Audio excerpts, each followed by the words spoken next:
What was your first paid job in the industry, in the film industry, when you first got out of school?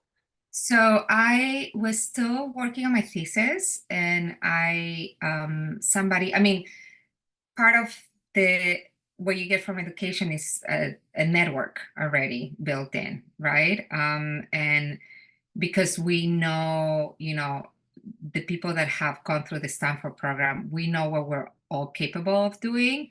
And I think that there is a trust to like recommend each other because we know the kind of training we've gotten, right? So that was something that I got right away. And people were really welcoming. And like when I reached out to them, the filmmakers that I knew had gone through the program. But anyways, one of the editors that had gone through the program was looking for a translator for a film in Spanish. And so I started translating things for work as I was finishing film school. And then they gave me the credit of second editor, which I don't think I've ever seen before or after. So I assisted, but then I edited a couple of scenes in the film. And yeah, so that was my first job. And I just want to say that, being bilingual was, it gave me a big window of opportunity to, when people looked for bilingual editors, it was kind of like both an opportunity, but also, for a long time I was kind of pigeonholed in only hearing about those type of jobs. Um, and so, yeah. Okay. Well, as you just mentioned, like networks are really important. And as a professor, I tell students you have to network, you have to build skills. We don't know how you're going to get your first job, but for you, what do you feel like, you mentioned network. Do you feel like that was the most important thing, or were there kind of a cohort of things that helped you build your career after you got that first job? Um, yeah, I mean, a lot of the jobs that you get are word of mouth. And I think that's still the case now. A lot of times, especially when you're starting your career, you get recommended by other editors that are not available for the job that they hear about. So I don't know if I was very good at that when I started, but I was pretty lucky. Like people started just contacting me. I think because I worked with somebody that recommended me, um, and and that's kind of how I started. And then you just kind of like you're people get to know you in some circles. I think that like I did quite a bit of like PBS work at the beginning, so people working on ITVS or in the people in that circles. I became a known name in there. But like I said, like I didn't get a non-Spanish or non-Latino job for a long, long time. And then when I did, it was really RBG. And that was an executive that gave my name to the directors. And then the directors saw my work and they hired me for that. And then after RBG, I started to only hear about archival films because RBG is a heavy archival film. So that's quite interesting. But yeah, I tell people to really network as much as they can, get to know other editors as much as they can.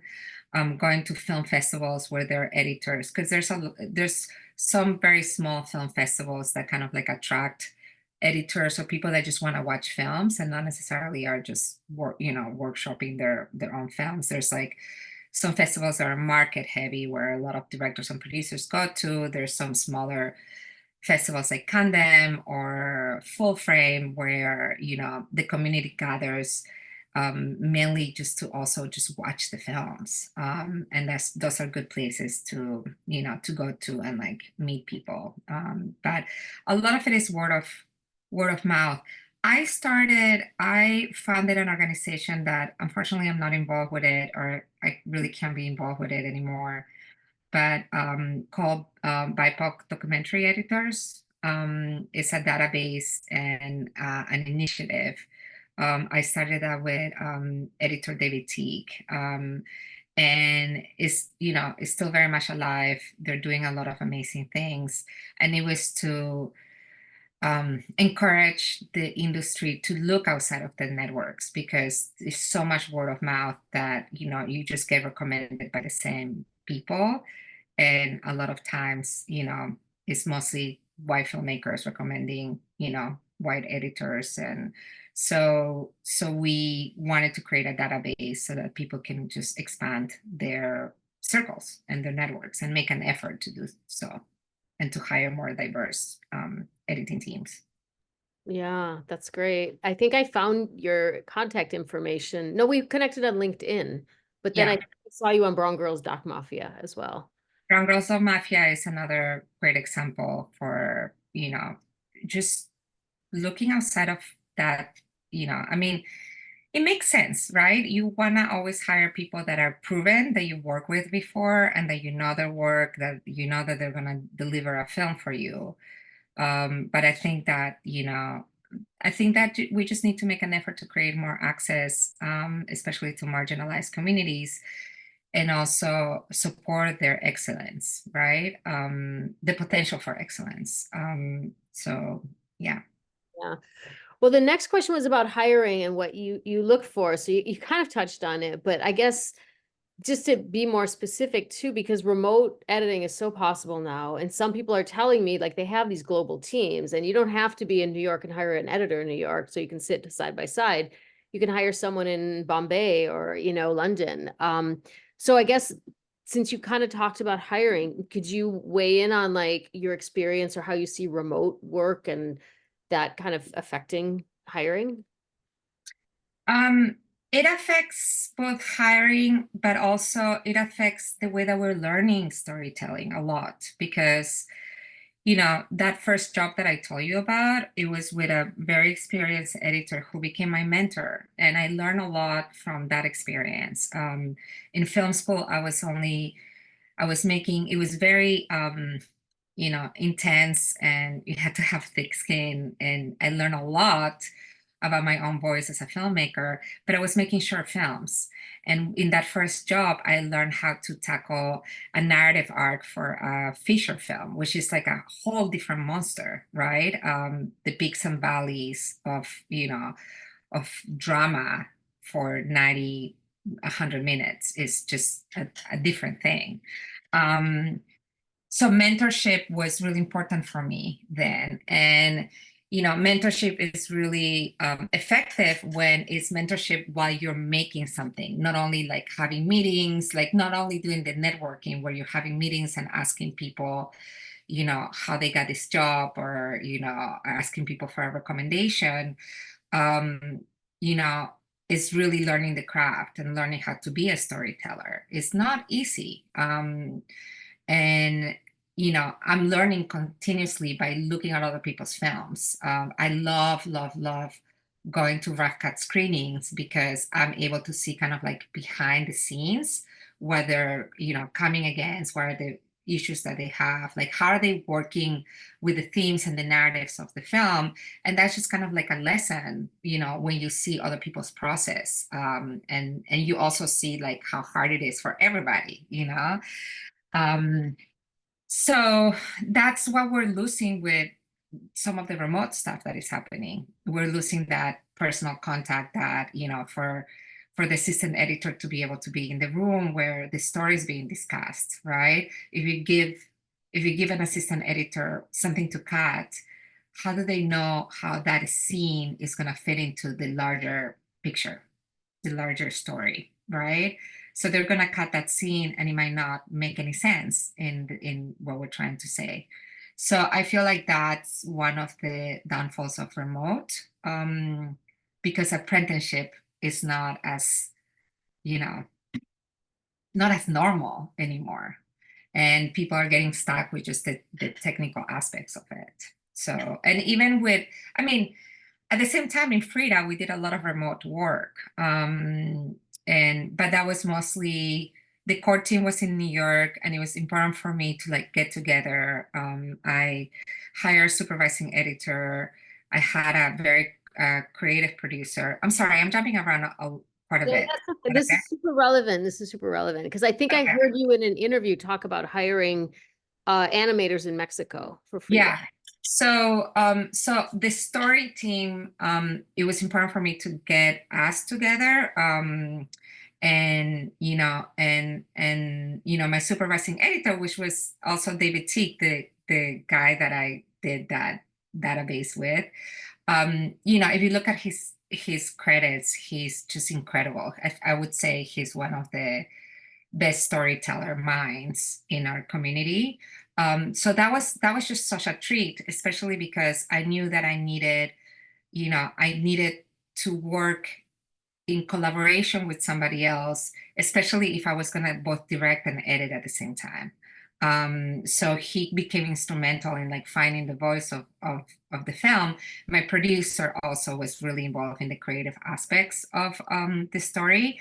But then our composer was remote. Our animation team was remote. And we had like very intense conversations over Zoom, but we also, not with my composer, but we also got together with the animation team. And I think that was really important. We traveled to Mexico and we met them, and just having that personal, like, interaction, it just opens up, like, you know, it opens up the communication, and then your virtual meetings become a little bit different and more vulnerable and more direct in the way that you're expressing your opinions. It's not as careful as when you're really don't know each other, having like made jokes together or like really get to know people's personalities, right?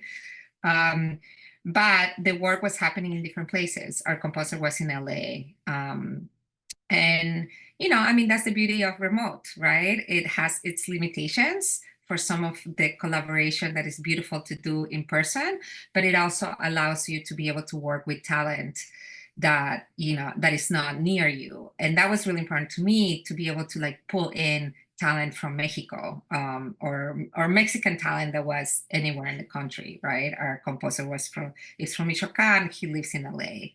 And that was the beauty. That's the beauty of remote. To be able to like just share, not only like be able to talk, in virtual calls, but also just share work so quickly. It's just so fluid now.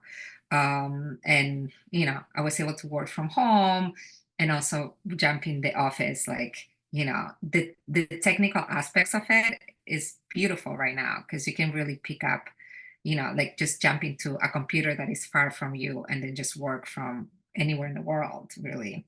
So it's exciting, but we need to be aware of what are we losing if we don't come together.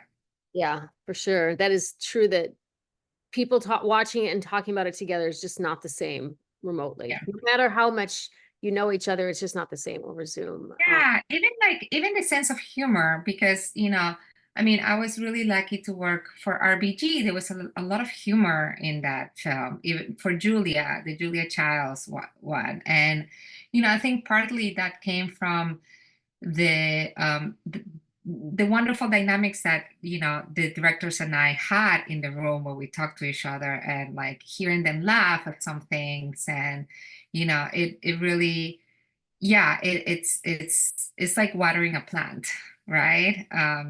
Those personal interactions, and being able to like get to know each other's personalities and what tickles them, and that gets me excited, right? If they react to a moment in the story in a really fun way, and then I just like push it, right? But to see their laughter in real time, and to feel it in the room, those are special moments of joy that I think you need to hold on to during the process, because sometimes the process is a little stressful and intense.